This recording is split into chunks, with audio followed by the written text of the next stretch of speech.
టెక్నాలజీలో ఎంత ముందున్నా అభివృద్ధిలో ఆకాశానికి నిచ్చెనేసిన ప్రకృతికి ప్రకోపం ముందు అన్నీ దిగదుడిపే. మనం ప్రకృతిని రక్షిస్తే ప్రకృతి మనల్ని రక్షిస్తోంది. మనం దానిని నాశనం చేస్తే అది చూసి అంతం చేస్తుంది. అందుకు నిదర్శనమే ప్రపంచవ్యాప్తంగా ఇటీవల తలెత్తుతున్న ప్రళయాలు. వివిధ దేశాల్లో తుఫాన్లు విజృంభించాయి.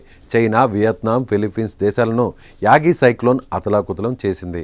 వియత్నాం అంతటా కొండచర్యలు విరిగిపడడంతో పాటు 3 దేశాలలో అనేక మంది మరణించారు. భారీగా ఆస్తి నష్టం జరిగింది. తుఫాను తీవ్ర బీభత్సానికి ప్రజలు బెంబేలెత్తిపోయారు. బిల్డింగులు అట్టముక్కల్లా కూలిపోయాయి. జనాలు పక్షుల్లా గాలిలో ఎగిరిపోయారు. ప్రాణాలు అరచేతిలో పెట్టుకొని 3-4 రోజులు బతికారు.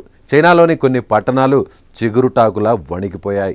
విద్యుత్ సరఫరాలో అంతరాయం ఏర్పడిన నేపథ్యంలో సెల్ ఫోన్లు ఛార్జింగ్ లేకపోవడంతో తాత్కాలిక ఛార్జింగ్ పాయింట్ల వద్ద ప్రజలు క్యూ లైన్లో బారులు తీరారు.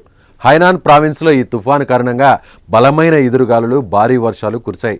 వీటి వల్ల విద్యుత్ సరఫరాకు తీవ్రమైన అంతరాయం ఏర్పడింది. సెల్ ఫోన్లు ఛార్జింగ్ లేకపోవడం వల్ల డిజిటల్ చెల్లింపులు కుదరని పరిస్థితులు నెలకొన్నాయి. కొన్నింటిలో ప్రజలు నిత్యావసర వస్తువులను కొనుగోలు చేయలేని పరిస్థితి ఎదుర్కొంటున్నారు. ప్రభుత్వం ప్రత్యేక ఛార్జింగ్ స్టేషన్లు ఏర్పాటు చేసిన తర్వాత వాటి వద్ద తుఫాను బాధితులు బారులు తీరారు. దీనికి సంబంధించిన వీడియోలు సోషల్ మీడియాలో ఇప్పుడు వైరల్గా మారాయి.